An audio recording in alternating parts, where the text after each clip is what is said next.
Selamat siang Bapak Ibu Guru. Pertama dan utama puji syukur kehadirat Allah Subhanahu wa Ta'ala yang telah memberi kita kesehatan, kesempatan sehingga kita bisa berkumpul di ruangan rapor ini dalam keadaan sehat. Salawat dan salam kita kirimkan kepada junjungan kita yang Nabi besar Muhammad Sallallahu Alaihi Wasallam. Sebelumnya saya ucapkan terima kasih untuk Bapak Ibu Guru semuanya atas partisipasinya, walaupun ada jam mengajar, tapi saya minta waktu untuk melakukan baik dengan Bapak Ibu semuanya. Tapi sebelum kita masuk materi, alangkah lebih baiknya saya akan memperkenalkan lagu 7 Jurus Hebat, karena biasanya ini kita harus melakukannya baik sama guru ataupun sama siswa ketika sedang pembelajaran.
Lanjut ke materi, tapi sebelum lanjut ke materi, tadi seperti yang saya bilang Bapak Ibu semuanya, bahwa pada tanggal 23 sampai 26 seluruh guru BK di Provinsi Riau, bahkan mungkin seluruh Indonesia itu mengadakan pelatihan.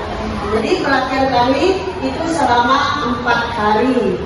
Setelah pelatihan, guru BK ini harus mengadakan 3 praktek baik yang harus diimplementasikan. Yang pertama itu dengan siswa, minimal 2 jurus dari 7 jurus, silakan pilih. Jadi kebetulan saya memilihnya 2 jurus, yang satu adalah jurus kedua dan yang keduanya jurus ketiga. Nah, sekarang baru yang terakhirnya ini tentang praktek lainnya dengan Bapak Ibu guru semuanya. Oke? 7 jurus pelimbasan, 7 jurus beta hebat. 1. Kenali potensi. 2. Kelola emosi. 3. Tumbuhkan resiliensi. 4. Jaga konsistensi. 5. Jalin koneksi. 6. Bangun kolaborasi. Dan yang ke-7, menata situasi. Dari ke-7 jurus beta hebat ini, dia mempunyai tujuan masing-masing, tapi intinya dia tetap untuk bisa membantu siswa ketika siswa sedang mengalami atau menghadapi suatu masalah. Nah, tadi sudah kita mengenal satu persatu jurus beta. Sekarang apa itu 7 jurus beta hebat? Adalah program pemerintah yang bermanfaat dan betul-betul menjawab saat ini karena bisa diimplementasikan dari 7 jurus beta hebat, tidak hanya untuk guru beta saja, tetapi untuk seluruh guru-guru yang ada di Indonesia. 7 jurus beta hebat ini yaitu dari kenali potensi, kelola emosi, tumbuhkan resiliensi, jaga konsistensi, jalin koneksi, bangun kolaborasi, dan menata situasi. Jurus beta hebat. Pastinya dengan kita belajar 7 jurus beta hebat ini, diharapkan seluruh guru di Indonesia bisa lebih memahami lagi terhadap tumbuh kembang siswa di sekolah dan juga mengatasi permasalahan yang ada di sekolah. Ya Bapak Ibu, jadi ingat 7 jurus beta ini bukan hanya untuk guru beta saja, tetapi untuk semua guru mata pelajaran dan guru kelas. Karena tujuannya tetap kita akan menyelesaikan masalah-masalah siswa yang sedang mereka hadapi. Oke, lanjut. Nah, tujuan utama 7 jurus beta hebat yaitu membangun budaya sekolah yang ramah, aman, nyaman, menggembirakan, kolaboratif, dan berkarakter untuk menyiapkan siswa yang siap belajar, siap berprestasi, dan siap menghadapi kehidupan. Itu tujuannya ya Bapak Ibu dari 7 jurus beta. Nah, sekarang kita akan bahas satu persatu tentang 7 jurus beta hebat. Yang pertama, kenali potensi. Membantu murid mengeksplorasi potensi, minat dan bakat yang ada dalam dirinya sehingga bisa mengembangkan secara optimal. Di sini menggali potensi ini Bapak Ibu, kita semua tahu bahwa setiap siswa itu pasti memiliki kemampuan yang unik, memiliki potensi yang kita tidak pernah tahu, tidak pernah paham. Maka dari itu kita sebagai guru di sekolah harus bisa membimbing, mengasah, dan melatih anak-anak kita untuk bisa dia mengenali potensi yang dia miliki. Salah satu caranya dengan melakukan tes minat dan bakat. Seperti yang sekolah kita sudah lakukan ekskul ya Pak ya. Kemudian ada anak itu hobinya bola voli, ada bola kaki, ada seni nari, ada pramuka. Itu salah satunya dari sekolah kita sudah dilakukan. Dan dengan adanya anak itu sudah memilih minat bakatnya, maka kita tetap harus mendukung, harus tetap mengasih support supaya anak lebih semangat lagi dalam menggali potensi dirinya. Nah, yang kedua bisa dengan cara menggunakan gaya belajar yang terdapat di aplikasi Akun Pintar. Di situ bermacam-macam ada. Akun Pintar itu salah satunya tentang gaya belajar anak itu sendiri. Di dalam belajar itu anak itu akan kita ketahui, oh si Ani ini, OCD seperti ini, si C seperti ini. Ya, Bapak Ibu. Yang kedua, kelola emosi. Kelola emosi melatih siswa untuk mengenali, memahami, dan mengelola emosi sehingga bisa mengendalikannya dengan cara yang positif, tidak mudah marah atau sedih berlebihan, serta stabil dalam bersosialisasi di lingkungan sekolah sehingga bisa menyelesaikan masalah yang dihadapi. Membantu siswa dalam menghadapi stres, konflik, dan kecemasan sehingga siswa mampu mengambil keputusan yang lebih baik. Nah, itu cara mengelola emosi. Bapak Ibu, anak-anak kita ini mungkin yang kita tahu emosinya masih lagi tingkat tinggi. Nah, kita sebagai Pak Guru, bagaimana cara kita menghadapi anak tersebut? Jangan ketika kita menghadapi anak sedang emosi, kita ikut emosi. Jadi akhirnya anak ini akan merasa ketakutan sendiri. Terutama kita sebagai guru harus punya trik-triknya. Bagaimana ketika menghadapi anak bermasalah ini, kita harus tahan dulu emosinya. Kita dengarkan cerita anak. Jangan sekali-kali dipotong. Ceritakan sampai habis. Baru di situ kita akan tahu apa permasalahan yang anak itu hadapi. Karena kita maaf sebagai guru, kita kadang-kadang bersadari anak lagi ngomong menjelaskan stop. Jadi kita ini tidak bisa seperti kenapa ini curhat sama anak itu. Baru setelah itu kita melakukan pembinaan, kita dengarkan semua apa masalahnya. Jadi dan karena anak zaman sekarang tidak boleh dilakukan dengan menangani itu secara kekerasan. Kita harus bagaimana cara mengendalikan anak itu sehingga anak itu nanti akan bisa menerapkan di luar sekolah. Ya, Bapak Ibu. Selanjutnya yang nomor 3, tumbuhkan resiliensi. Resiliensi ini kaitannya dengan daya lenting atau bangkit kembali, bangun kembali, pantang menyerah dari masalah yang dihadapi. Nah, kita saja anak itu ada suatu masalah, kita panggil, kita dekati. Nah, apa permasalahannya? Supaya anak ini jangan setiap hari dia melakukan kasih motivasi, kasih bimbingan yang sifatnya secara emosional, pendekatan kita supaya anak ini bisa dia dengan bijak ketika akan melakukan suatu pelanggaran yang ada di sekolah ini.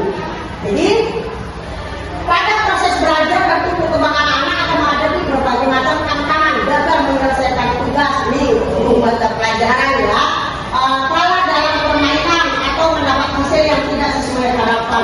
Kegagalan adalah bagian wajar dari kehidupan, namun anak yang tangguh tidak berhenti ketika gagal. Mereka mencoba belajar dari kesalahan dan berlahan menjadi lebih kuat. Jadi kita tanamkan kepada anak, jangan kegagalan itu dijadikan suatu beban, bukan akhir segalanya, tapi kegagalan itu adalah motivasi anak untuk lebih baik lagi. Itu yang namanya resiliensi. Lanjut, jaga konsistensi. Nah, mampu menumbuhkan kebiasaan karakter positif yang dikembangkan berdasarkan nilai-nilai agama dan budaya bangsa sehingga siswa terbiasa disiplin, berkomitmen, dan mampu menjalankan aturan serta janji dengan tanggung jawab.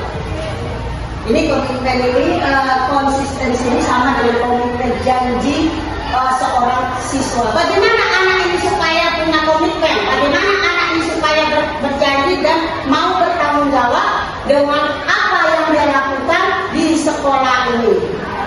Ya, caranya Bapak Ibu lebih tahu bagaimana caranya bikin suatu komitmen. Seandainya ketika anak ini sering terlambat atau anak ini sering keluar masuk, kita panggil anak itu, kita buat suatu komitmen bagaimana supaya anak itu tidak melakukan kembali. Kasih beban mental anak itu untuk berbuat yang lebih baik lagi. Jangan dibiarkan sebagai seorang guru juga. Guru kita punya komitmen, siswa harus punya komitmen. Oke, lanjut. Jalin koneksi.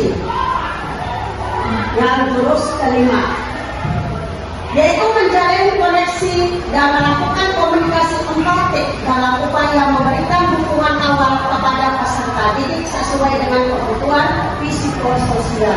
Jalin koneksi ini salah satunya apabila ada masalah anak itu dengan melakukan segitiga restitusi, ya, antara guru, dekan atau siswa untuk tentang perkelahian. Nah, bagaimana caranya? Jangan kita langsung ultimatum dalam segi tahap ini. Yang pertama, tentu kita harus melakukan yang namanya menstabilkan identitas dulu. Dalam arti kata, kita harus tahu tentang apa permasalahannya anak tersebut. Jangan langsung menjor trauma anakku, nanti akhirnya ketakutan.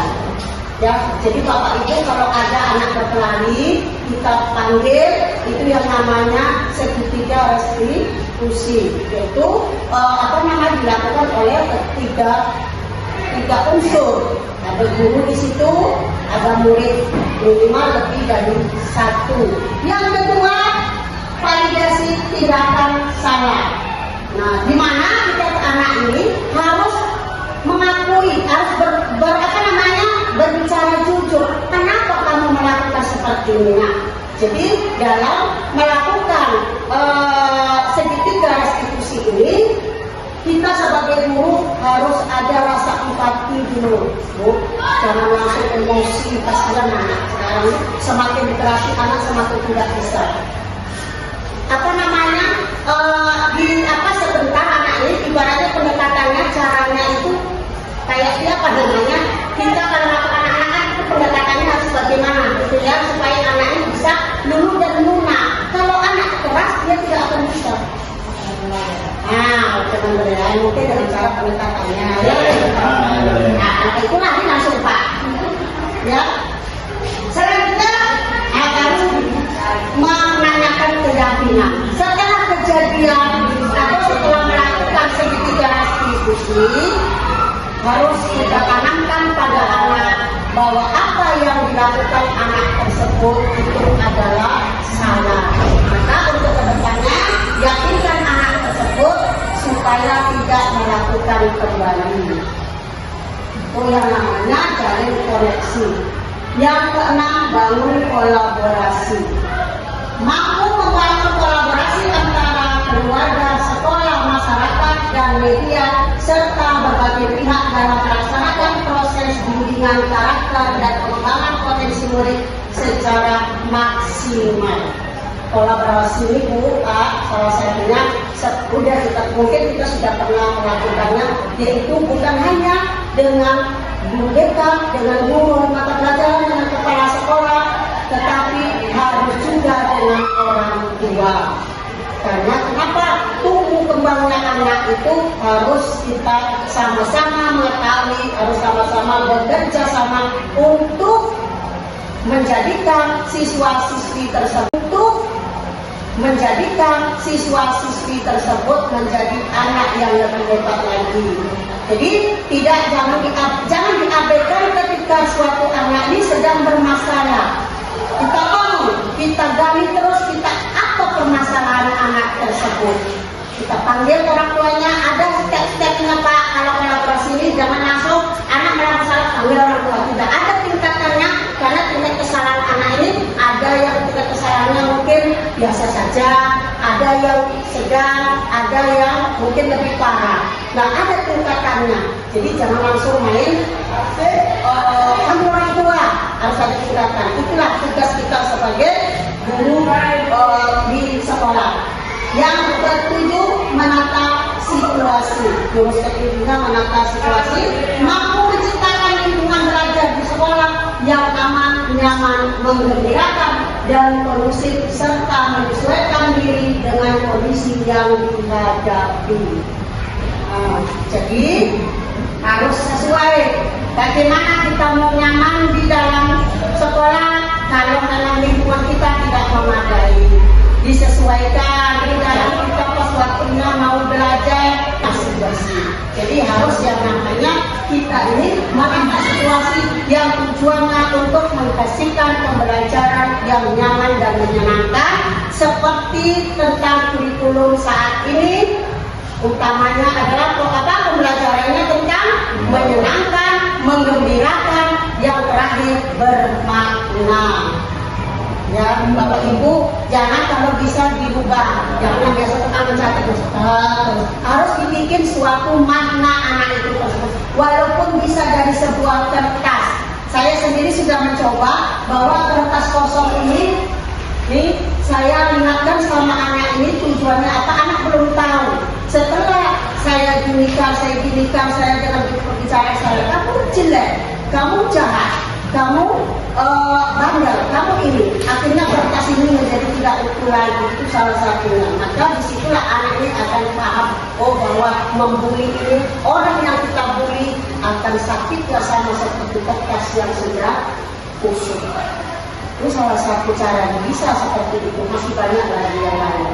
Dan dengan adanya saya melakukan praktek baik dengan Bapak Ibu semuanya, yang tujuannya bukan untuk diri saya sendiri, tapi untuk semua guru yang ada di sekolah ini, demi untuk memajukan perkembangan anak murid didik yang kita bina saat ini. Ya Bapak Ibu, terus di sini ada yang bimbingan tepat generasi hebat mereka sahabat siswa.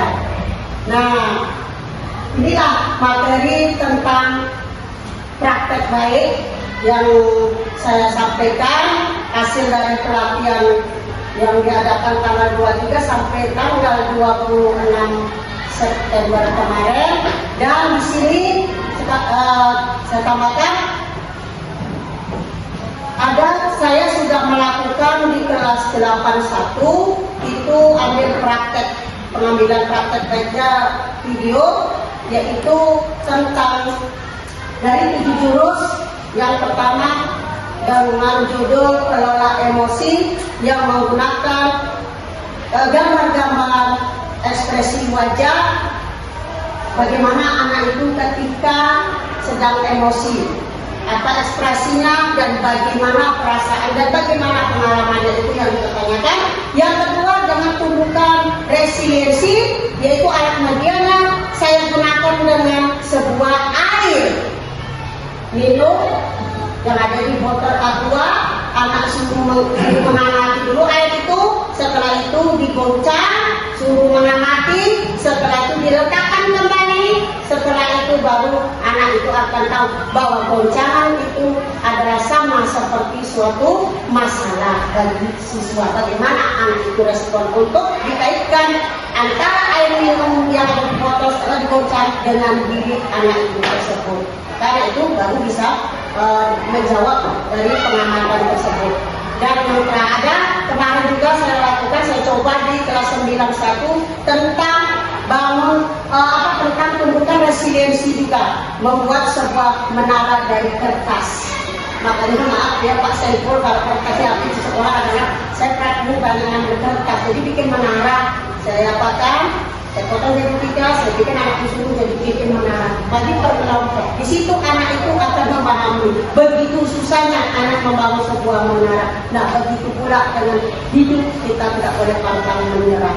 Dan yang terakhir, saya mengadakan praktek baik ini tujuannya adalah untuk berbagi ilmu, karena kita sama-sama masih dalam proses belajar.